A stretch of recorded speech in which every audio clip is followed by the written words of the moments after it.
But first, the states in the U.S. enjoying an energy boom due to fracking are having to deal with the backlash that comes with it. A new report found that people who live in those states have filed hundreds of complaints of well water becoming contaminated because of oil and gas drilling, further casting doubt on claims by industry bosses that these problems are rare. Let's take a closer look. The Associated Press looked at 4 U.S. states since 2010. In Ohio, 190 complaints were registered, with 6 confirmed cases of contamination. People in West Virginia filed over 120 complaints in the same period. In 4 cases, the drilling firm agreed to take corrective action. Pennsylvania saw nearly 900 complaints in the last 2 years alone, and over 100 cases of pollution were confirmed in the past 5 years.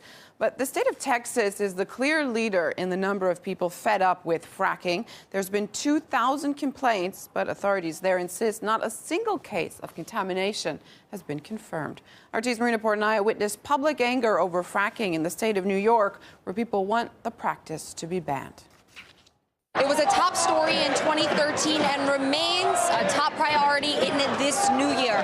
More than 1,000 people have gathered in Albany, New York State capital, to take part in an anti-fracking rally calling on the governor, Andrew Cuomo, to ban fracking in this state. Now, this rally that you see happening around me is taking place in the same building where the governor is scheduled to deliver his State of the State speech Wednesday evening, where he outlines his goals and objectives for the year. Now, his administration is currently reviewing the safety procedures of hydraulic fracking, which will ultimately lead to his decision on whether or not he will allow fracking to come to New York State. Now, over the past 10 years, fracking has led to a U.S. boom in oil and gas production, generating hundreds of billions in revenue for companies and landowners.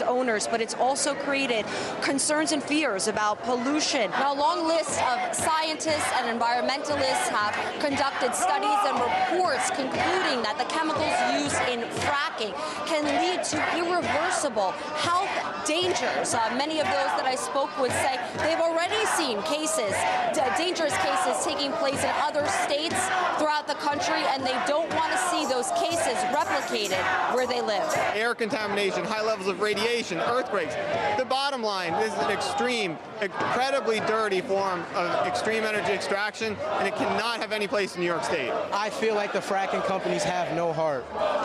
Is because they're not concerned about other people's health. This is life or death, you know? Water is not renewable. We bring this fracking upstate New York, we're going to ruin our farmland. We need to move to renewable energy. It's the only way we're going to survive life on the planet in the next 20 or 30 years, because I don't know how long the Mother Earth's going to let us poke holes in the ground before she does something that gets rid of the problem. 4 states that have been nurturing the fracking energy boom are now seeing the dangerous consequences. According to the Associated Press, Pennsylvania, West Virginia, Ohio, and Texas received hundreds of complaints last year related to water pollution, and numerous cases were actually confirmed.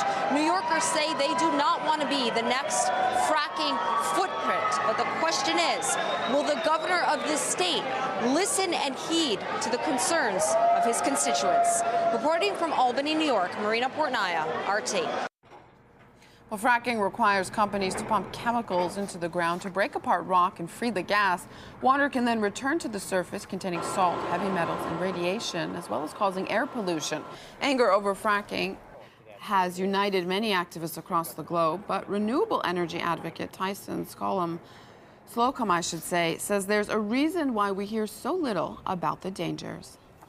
Millions of gallons of highly corrosive and highly toxic chemical mixtures into the ground, and some of them are in small traces. It still is harmful for health, but it's more difficult to pick up, especially if different state agencies lack the resources to do the full kind of testing required. What this investigation shows is that basically most of these states are just operating hotlines where people can call in, report these concerns that they're having, but we're not seeing systemic follow-up to determine exactly what, if any, contamination has occurred. And once the oil or natural gas companies confront landowners, they typically require them to sign what's known as non-disclosure agreements. The oil company will say, listen, we'll give you $10,000 or $20,000 in cash. We'll give you a year's supply of free drinking water.